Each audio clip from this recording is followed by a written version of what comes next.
வணக்கம் நண்பர்களே. நாம் அண்டர்ஸ்டாண்டிங் பகவத்கீதாங்கிற அந்த தலைப்பில் இப்பொழுது நம்ம 4வது அத்தியாயத்தை பார்த்து கொண்டிருக்கிறோம். இதுவரை 3 அத்தியாயங்கள் பார்த்திருக்கிறோம். இந்த 4வது அத்தியாயத்தின் பெயர் ஞான கர்ம சந்நியாச யோகம். இதுல முதல் 2 ஸ்லோகங்களும் கர்ம யோகத்தின் குரு பரம்பரையை பற்றி கூறுகிறது. அதாவது முதல் ஸ்லோகத்துல அவர் இந்த அழிவற்ற யோகத்தை, பகவான் கிருஷ்ணர் இந்த அழிவற்ற யோகத்தை சூரியனுக்கு சொன்னார். சூரியன் அவருடைய புதல்வன் மனுவுக்கு சொன்னார். மனு அவருடைய புதல்வன் இஷ்வாகு மன்னனுக்கு சொன்னார். இப்படியாக இது வழி வழியாக இஷ்வாகு பரம்பரைங்கிறது ராமர் உடைய குலம், அந்த குலத்திற்கும் இது பரவியது. அடுத்த 2வது ஸ்லோகத்துல இவ்விதம் வழி வழியாக வந்த இந்த யோகத்தை ராஜ ரிஷிகள் அறிந்திருந்தார்கள். அந்த யோகம் வெகு காலமாக இவ்வுலகில் மறைந்தாற் போல் ஆகிவிட்டது. அடுத்து 3வது ஸ்லோகாவில் கிருஷ்ணர் அர்ஜுனனை பார்த்து கூறுகிறார், நீ என்னுடைய பக்தனும் உற்ற நண்பனும் ஆவாய். ஆகவே அதே பழமையான இந்த யோகம் இன்று என்னால் உனக்கு சொல்லப்பட்டது. அதாவது சூரியனுக்கு உபதேசம் பண்ண கிருஷ்ணர் நேரடியாக உபதேசம் பண்ணார். அதுக்கப்புறம் சூரியன் மூலமா பரம்பரையா வந்தது. அப்புறம் அது அர்ஜுனனுக்கு தான் டைரக்டா கிருஷ்ணர்கிட்ட இருந்து அந்த உபதேசம் பண்ற ஒரு பாக்கியம் அவருக்கு கிடைச்சது. ஏனெனில் இந்த யோகம் மிகச்சிறந்தது, ரகசியமானது, அதாவது மறைத்து காப்பாற்றப்பட வேண்டியது. அடுத்தவர் 4வது ஸ்லோகாவில் என்ன சொல்றாருன்னா, இதனை கேட்ட அர்ஜுனனுக்கு இயல்பாக ஒரு சந்தேகம் வருகிறது. சூரியன், மனு, இஷ்வாகு இவர்கள் எல்லாம் எத்தனையோ காலத்துக்கு முன்பு இருந்தவர்கள். கிருஷ்ணரோ இப்போது துவாபர யுகத்தில் அவதரித்திருக்கிறார். இது இவ்வாறாக இருக்க சூரியனுக்கு அப்போதே இந்த யோகத்தை எப்படி உபதேசம் செய்திருக்க முடியும்?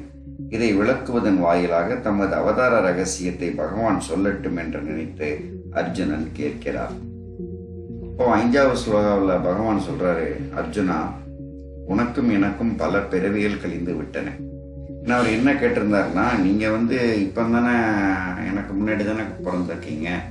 அப்போ இதை நீங்க சூரியனுக்கு நீங்க சொல்லியிருக்கீங்க அப்படின்னா, அப்போ நீங்க அப்ப எப்படி சொல்லியிருக்க முடியுங்கிற ஒரு இயல்பான ஒரு சந்தேகம் அர்ஜுனனுக்கு வந்தது. எதனால அவருடைய பிறப்பின் ரகசியத்தை சொல்லட்டும் அப்படிங்கிறதுக்காக அவர் அந்த கேள்வி எழுப்புறாரு. அப்ப 5வது ஸ்லோகத்துல பகவான் சொன்னார், அர்ஜுனா, உனக்கும் எனக்கும் பல பிறவிகள் கழிந்து விட்டன. அவை எல்லாவற்றையும் நீ அறிய மாட்டாய். ஆனால் நான் அறிவேன், நான் உன்னை அறிவேன் என்று கூறுகிறார். அடுத்த 6வது ஸ்லோகத்துல கிருஷ்ணர் அவர் அவதார ரகசியத்தை கூறுகிறார். இப்படி நான் பிறப்பற்றவனாகவும் அழிவற்றவனாகவும் எல்லா உயிரினங்களுக்கும் ஈஸ்வரனாக இருந்தும் கூட என்னுடைய பிரகிருத்தியை வசப்படுத்தி கொண்டு என்னுடைய யோக மாயையினால் வெளிப்படுகிறேன். இதுதான் அவதார ரகசியம். மனிதர்கள் பிரகிருத்திக்கு வசப்படுபவர்கள், இறைவன் பிரகிருத்தியை வசப்படுத்துபவர். இதுல இந்த யோக மாயையினால வெளிப்படுறேன்னு சொல்றாரு. இப்போ நீங்க கூட பாத்தீங்கன்னா, இந்த கிருஷ்ணர் அவதரித்த காலத்துல யசோதாவோட இல்லத்துல இருந்து ஒரு பெண் இங்க இருந்து இங்க வருவாங்க. இவர் தேவகி வீட்டுல இருந்து அங்க போவார். அந்த பெண் தான் யோக மாயை. இந்த பெண்ணாக அவதரித்து கம்சனை ஏமாற்றி விட்டு தப்பி விடுவார் இல்லையா, அந்த பெண் தான் அங்கே யோகமாகி. அடுத்து 7வது ஸ்லோகாவில் அவர் எப்போதெல்லாம் அவதரிக்கிறார் அப்படின்னு கூறுறார். அதாவது எப்போதெல்லாம் தர்மத்திற்கு குறைவும் அதர்மத்தின் ஓங்குதலும் ஏற்படுகிறதோ அப்போதெல்லாம் நான் உன்னை தோற்றுவிக்கின்றேன் என்று கூறுகிறார். இப்ப 8வது ஸ்லோகத்துல யாரெல்லாம் சாதுக்கள், அவர்களுடைய குணநலன்கள் என்ன, அவர்களை நான் எப்படி காப்பாற்றுவேன் என்றும், பாவச் செயல்களை செய்யும் துஷ்ட செயல்களை செய்பவர்களை எப்படியெல்லாம் அழிப்பார் என்றும், தர்மத்தை எப்படி நிலைநாட்டுவார் என்றும், அதற்காக நான் யுகந்தோறும் வெளிப்பட்டு கொண்டிருக்கிறேன் என்றும் கூறுகிறார். அதாவது இந்த 8வது ஸ்லோகத்தை எதற்காக தோன்றினார்னு ஒரு 4 காரணங்களை கூறுறார். ஒண்ணு சாதுக்கள், அவங்களோட குணநலன் என்ன, அவர்களை அவர் எப்படி காப்பாற்றுவார். அடுத்து பாவச் செயல்களை செய்யும் துஷ்டர்களை எப்படியெல்லாம் அழிப்பார்னு. 3வது தர்மத்தை எப்படி நிலைநாட்டுவார் என்று. 4வது அதற்காக யுகந்தோறும் வெளிப்பட்டு கொண்டிருக்கிறேன் என்று கூறுகிறார். இதுவரை இந்த 4வது அத்தியாயத்தில் 8 ஸ்லோகாஸ் வரை நாம் பார்த்திருக்கிறோம். இப்பொழுது நாம் 9வது ஸ்லோகத்திற்கு செல்கிறோம். இவ்விதம் பகவான் தமது தெய்வீக அவதாரங்களின் சந்தர்ப்பம், காரணம், லட்சியம் இவற்றை விளக்கி அப்படிப்பட்ட அவதாரங்களும் லீலைகளும் தெய்வீகமானவையே என்பதை தத்துவ ரீதியாக உணர்வதன் பயனை அவர் 9வது ஸ்லோகத்தில் கூறுகிறார்.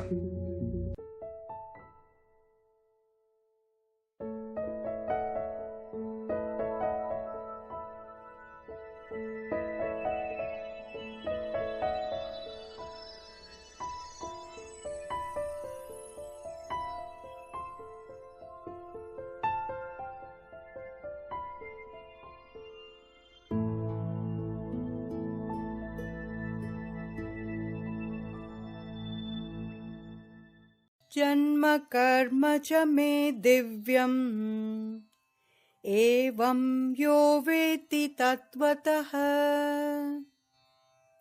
त्यक्त्वा देहं पुनर्जन्म नैति मामेति सोऽर्जुना. அர்ஜுன மே என்னுடைய ஜன்ம பிறப்பும் கர்ம ச செயலும் திவ்யம் தெய்வீகமானவை, அப்பழுக்கற்றவை, உலகியலுக்கு அப்பாற்பட்டவை. ஏவம் இவ்விதம் யக எவன் தத்வதக தத்துவ ரீதியாக வேத்தி அறிந்து கொள்கிறானோ சக அவன் தேகம் உடலை த்யக்த்வா துறந்து புனக மறுபடியும் ஜன்ம பிறவியை ந ஏதி அடைவதில்லை, ஆனால் மாம் என்னையே ஏதி அடைந்து விடுகிறான். அர்ஜுனா, என்னுடைய பிறப்பும் செயலும் தெய்வீகமானவை, அப்பழுக்கற்றவை, உலகியலுக்கு அப்பாற்பட்டவை. இவ்விதம் எவன் தத்துவ ரீதியாக அறிந்து கொள்கிறானோ அவன் உடலை துறந்து மறுபடியும் பிறவியை அடைவதில்லை, ஆனால் என்னையே அடைந்து விடுகிறான் என்று பொருள்பட அந்த ஸ்லோகத்தில் கூறுகிறார். இப்போ நாம் தொடர்ந்து இந்த 9வது ஸ்லோகத்தில் பார்க்குறோன்னா, இந்த ஸ்லோகத்தோட விளக்கத்தை நீங்கள் ஒரு அவேர்னஸோட விஷுவலாக பார்க்கணும். ஆனால் இப்போ அவர் எதனால் அவருடைய தெய்வீக தன்மையை பற்றியும் அவருடைய தெய்வீக செயல்களை பற்றியும் இந்த ஸ்லோகத்தை சொல்கிறாரு. அதனால் நீங்கள் இது ஒரு அவேர்னஸோடவும் ஒரு விஷுவலாகவும் நீங்கள் பார்த்தீங்கன்னா உங்களுக்கு இந்த ஸ்லோகம் நல்ல புரியும். இப்போ பகவானின் பிறப்பு தெய்வீகமானது என்பதை தத்துவ ரீதியாக நம்ம எப்படி அறிவது? அவர் என்ன சொல்கிறாரு? போன இதில் தெய்வீக அவதாரங்களின் சந்தர்ப்பம், காரணம், லட்சியம் எல்லாம் சொன்னார் போன ஸ்லோகத்தில். அப்படிப்பட்ட அவதாரங்களும் லீலைகளும் தெய்வீகமானவை என்பதை நாம் தத்துவ ரீதியாக உணரணும் அப்படின்னு அவர் சொல்கிறார். தத்துவ ரீதியாக உணர்வதன் பயனை தான் இந்த ஸ்லோகத்தில் சொல்கிறார். அப்போ பகவானின் பிறப்பு தெய்வீகமானது என்பதை நாம் தத்துவ ரீதியாக எப்படி அறிவது? எல்லா வல்லமையும் படைத்த பூரண பிரம்மம் ஆகிய பகவான் உண்மையில் பிறப்புக்கும் இறப்புக்கும் அப்பாற்பட்டவர்.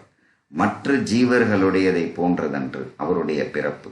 அவர் தம்முடைய பக்தர்களுக்கு அருள் புரிவதற்காகவும் தம்முடைய தெய்வீகமான லீலைகளினால் அவர்களுடைய மனதை தம்பால் ஈர்த்து அவர்கள் தம்மை தரிசனம் செய்வது, தொட்டு வணங்குவது, நெருங்கி பேசுவது முதலியவற்றைக்கு வாய்ப்பளித்து சுகமளிப்பதற்காகவும் உலகில் தமது புகழ் பரவி அதை கேட்டு கீர்த்தனம் செய்து நினைத்து நினைத்து மனம் பரிசுத்தமாகி, மனம் எப்படி பரிசுத்தமாகுதுங்கிறத இங்கே சொல்கிறார், மக்களின் பாவங்கள் விலகுவதற்காகவும் பாவங்களை கரைப்பதற்கான தீர்வு, உலகத்தில் பாவம் செய்பவர்களை அழிப்பதற்காகவும் தர்மத்தை நிலைநாட்டுவதற்காகவும் தான் அவதார லீலைகள் செய்கிறார்.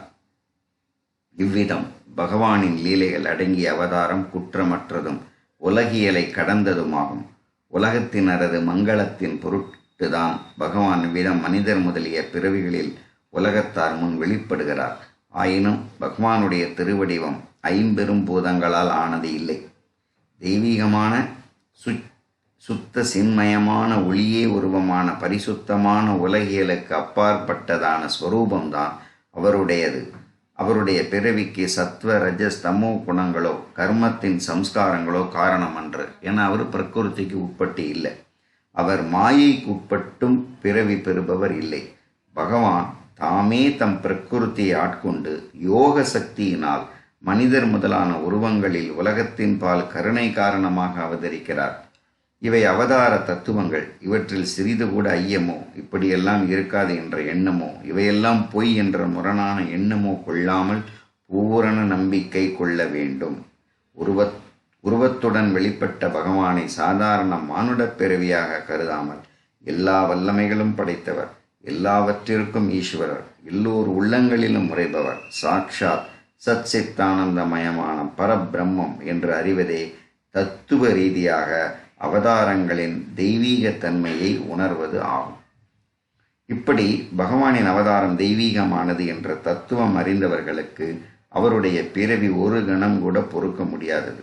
பகவானிடம் மிகுந்த சிரத்தையும் ஒரே குறியான அனன்ய பிரேமையும் கொண்டு அவர்கள் வேறொன்றையும் நினையாமல் பகவானையே அனன்ய சிந்தனை செய்கிறார்கள். இப்போ பகவானுடைய பிறப்பு தெய்வீகமானதை தத்துவ ரீதியாக எப்படி அறியணுங்கிறத நம்ம பார்த்தோம்.